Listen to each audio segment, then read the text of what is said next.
नमस्कार। क्या आपने सोचा है कि भारत के आसमान में पिछले 10 सालों में कितनी बड़ी और कितनी खामोश क्रांति हुई है? एक जमाना था जब हवाई यात्रा कुछ खास लोगों तक ही सीमित थे, एक शौक था, लेकिन आज ये लाखों लोगों की जरूरत बन चुकी है। तो सवाल ये है कि आखिर ये बदलाव आया कैसे और इतनी जबरदस्त रफ्तार से क्यों? चलिए आज भारत की इसी हवाई उड़ान की कहानी को जरा करीब से समझते हैं। इस पूरे बदलाव की कहानी ना सिर्फ इन 2 आंकड़ों में छिपी हुई है। जरा स्क्रीन पर देखिए। आजादी से लेकर 2014 तक मतलब करीब 67 सालों में भारत में कुल 74 एयरपोर्ट बने, सिर्फ 74। और फिर 2014 से लेकर आज तक यानी सिर्फ 10 सालों में 83 से भी ज्यादा नए एयरपोर्ट्स। इसका मतलब हुआ हर साल औसतन 8 नए एयरपोर्ट। ये रफ्तार सिर्फ एक नंबर नहीं है, ये एक पूरी की पूरी नई सोच, एक नई एम्बिशन की कहानी कहती है। लेकिन सवाल यह है कि इतनी तेजी की, इतनी रफ्तार की जरूरत आखिर पड़ी ही क्यों? अच्छा, इसे समझने के लिए ना हमें थोड़ा पीछे चलना होगा, 2014 से पहले के भारत में, जब आसमान का नजारा कुछ और ही था। तो देखिए, 2014 से पहले हवाई जहाज में बैठना ज्यादातर लोगों के लिए सच में एक सपने जैसा ही था। देश में जो 74 एयरपोर्ट्स थे भी, उनमें से ज्यादातर तो बस दिल्ली, मुंबई, बैंगलोर जैसे बड़े बड़े मेट्रो शहरों में ही थे। मतलब अगर कोई किसी छोटे शहर या कस्बे में रह रहा है तो उसके लिए तो हवाई सफर सोचना भी बहुत बड़ी बात थी। ऐसा लगता था जैसे सरकारी नियमों और लाल फीताशाही ने इस पूरे सेक्टर के पंख काट रखे हों। लेकिन फिर आया 2014 और इसके बाद एक नई सोच ने जन्म लिया। एक ऐसी सोच जिसने इस पूरे सेक्टर की दिशा ही बदल कर रख दी। और वो जो नई सोच थी ना, वो इस एक लाइन में सिमट जाती है: हवाई चप्पल पहनने वाला भी हवाई जहाज में उड़े। अब ये सिर्फ एक नारा नहीं था, ये एक विजन था, हवाई यात्रा को डेमोक्रेटाइज करने का। मतलब लक्ष्य बिल्कुल साफ था, हवाई सफर को सिर्फ अमीर लोगों की पहचान से निकालकर हर आम भारतीय की पहुंच तक ले आना। अब इस विजन को हकीकत में बदलने के लिए 2016 में एक स्कीम लॉन्च हुई, उड़ान योजना, यानी उड़े देश का आम नागरिक। इसका फॉर्मूला आप कह सकते हैं बहुत सीधा और सरल था। पहला काम, देश के छोटे और मंझले शहरों को हवाई नक्शे पर लाना। इसके लिए क्या किया गया? जो हवाई पट्टियां सालों से बंद पड़ी थीं, उन्हें फिर से जिंदा किया गया। जहां जरूरत थी वहां बिल्कुल नए एयरपोर्ट बनाए गए और एयरलाइंस को सब्सिडी दी गई ताकि टिकट की कीमतें इतनी रहें कि आम आदमी की जेब पर ज्यादा बोझ ना पड़े। तो चलिए अब जरा जमीन पर उतरते हैं और देखते हैं कि इस नई नीति का असल में असर हुआ क्या। कैसे देश के कोने कोने में एयरपोर्ट्स का एक पूरा जाल बिछ गया।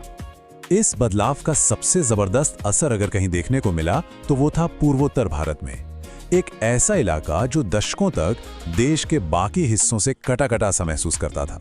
और देखिए, यहाँ कनेक्टिविटी सिर्फ एक सुविधा नहीं है, ये देश की सुरक्षा और विकास के लिए एक स्ट्रेटेजिक जरूरत भी है।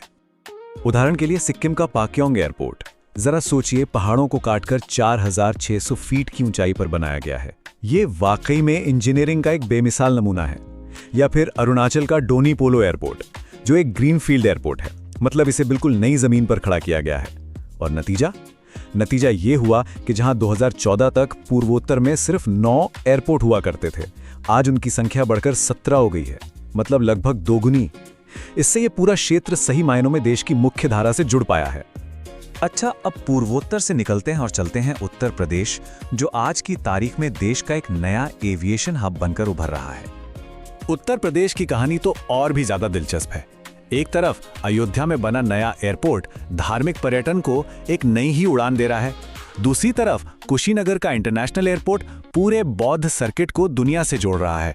और हाँ, नोएडा में जो जेवर एयरपोर्ट बन रहा है, जब वो पूरी तरह तैयार हो जाएगा तो वो एशिया के सबसे बड़े एयरपोर्ट्स में से एक होगा और ये पूरे इलाके की तस्वीर ही बदल कर रख देगा। लेकिन अगर उड़ान स्कीम का असली जादू कहीं देखना हो तो वो बिहार और झारखंड जैसे राज्यों में दिखता है। यहाँ एक एक एयरपोर्ट ने पूरे इलाके की किस्मत बदलने का काम किया है। मिसाल के तौर पर बिहार का दरभंगा एयरपोर्ट, ये पहले सिर्फ एक एयरफोर्स का बेस हुआ करता था और आज ये बिहार के सबसे व्यस्त एयरपोर्ट्स में से एक है, उड़ान स्कीम की सबसे बड़ी सक्सेस स्टोरीज में से एक। इसी तरह झारखंड का देवघर एयरपोर्ट, ये सिर्फ बाबा बैद्यनाथ धाम आने वाले श्रद्धालुओं के लिए ही नहीं बना, बल्कि ये पूरे संथाल परगना इलाके के व्यापार और रोजगार के लिए एक नई उम्मीद बनकर सामने आया है। और ये जो क्रांति है ना, ये सिर्फ उत्तर या पूर्व तक ही सीमित नहीं रही, पश्चिम से लेकर दक्षिण भारत तक हर जगह कनेक्टिविटी का जाल फैला है। पश्चिम में देखें तो गुजरात का हीरासर इंटरनेशनल एयरपोर्ट है, या फिर गोवा का नया नवेला मोपा एयरपोर्ट जो वहां के टूरिज्म को एक अलग ही लेवल पर ले जा रहा है। दक्षिण की तरफ चलें तो कर्नाटका का शिवमोगा एयरपोर्ट कमल के फूल के आकार का टर्मिनल है इसका।